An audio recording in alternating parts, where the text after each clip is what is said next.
Oui, ben là, on aborde un autre sujet qui est beaucoup moins idéologique et théologique. C'est la dimension du spectacle, au sens salle de spectacle et au sens monde du spectacle. Je rappelle qu'il y a eu toute la période Covid où les salles ont été fermées.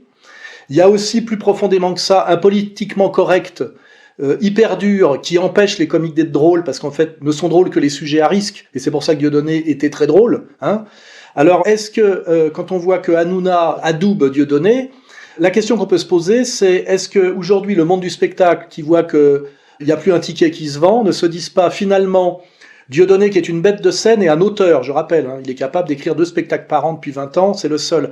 Est-ce qu'à un moment donné, la punition la plus intelligente dans l'esprit de la communauté juive, ce n'est pas de s'en servir de locomotive de spectacle, puisqu'on voit d'ailleurs déjà que les salles ont été réouvertes pour lui, ce qui lui permet derrière, puisqu'en fait il a demandé pardon, de réintroduire Bigard, puisque Bigard en fait avait peur d'y aller, mais peut-être que là, le message envoyé d'ailleurs par Hanouna, le chef du spectacle, et peut-être même le producteur derrière. On pourrait parler du rôle un peu étrange de Christelle Camus, des incohérences dans des histoires d'avocats qui sont dans des, comment dirais-je, dans des choses que, d'un point de vue du droit, qui sont des conflits d'intérêts majeurs, et qui fait que je pense que tout est du théâtre dans cette histoire. D'ailleurs, puisqu'on découvre que ça fait 3 mois que c'était en négociation tout ça, à l'époque donc où chez Hanouna, on se rappelle du lynchage de Francky Vincent, etc.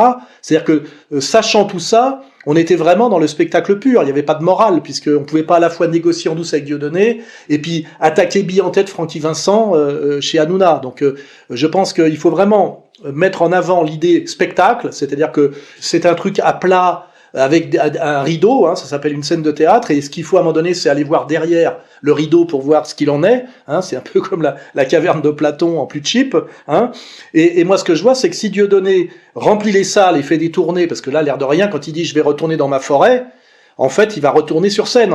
Je sais pas quand est-ce qu'il va. Ça fait 10 ans qu'il doit retourner dans sa forêt, mais pour l'instant, il retourne sur scène à Paris. Il va pouvoir entraîner dans son sillage Bigard, qui ne fait plus un strapontin. Elie Semoun, ça fait des années qu'il dit Dieudonné est resté mon ami, mais je ne ferai jamais rien avec lui tant qu'il n'aura pas fait Teshuva, c'est fait.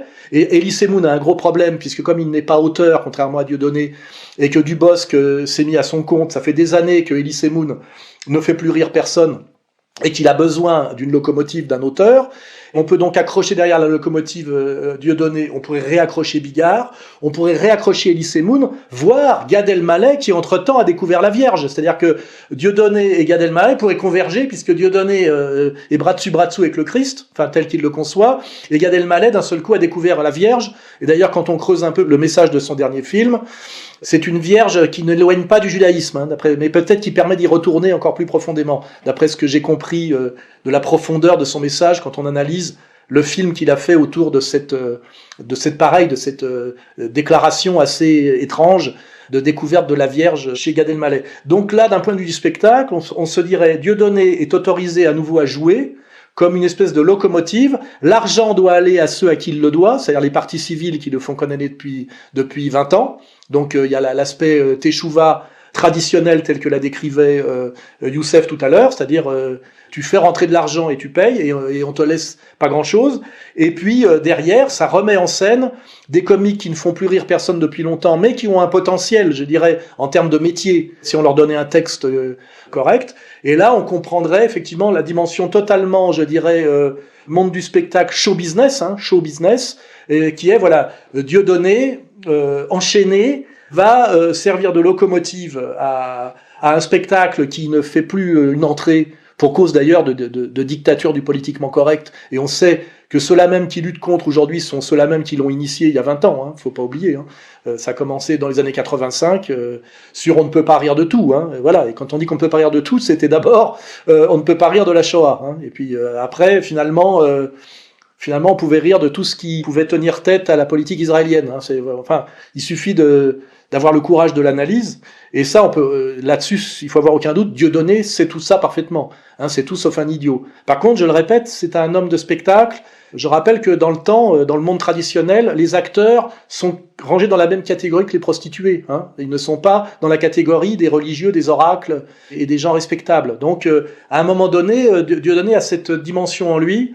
C'est de toute façon, tout est sketch. Et donc, là, en ce moment, je dirais qu'il joue un sketch qui est le sketch de la Teshuvah, avec cette idée, je crois, qui est rira bien qui rira le dernier. C'est un peu ça. C'est en ça que moi, je ne vais pas, comment dirais-je, l'attaquer ou l'insulter. Je pense qu'il faut étudier Dieudonné comme c'est une étude de cas. Il faut essayer de comprendre ce qui se joue en France aujourd'hui, et même dans le monde, puisque au moment où on a la Teshuvah de Dieudonné, on a Kenny West qui sort du bois, c'est le cas de le dire, qui sort de la plantation.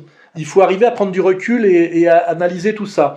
Ce qui nous demande aussi d'essayer de comprendre, et ça sera sans doute à Xavier de répondre, le rôle étrange de ce personnage très étrange qui est Francis Lalanne. Qu'est-ce que Francis Lalanne, Et puis, je pense qu'il y a d'autres sujets qu'il faudra amener. C'est la question du Christ, la question de l'Afrique, puisque c'est des sujets qui reviennent beaucoup. Et puis aussi la question de l'épouse qui se retourne contre lui, Noémie. Je rappelle que j'étais le témoin de mariage du mariage de Dieudonné, mais que ce mariage était un faux mariage. On est toujours dans le théâtre.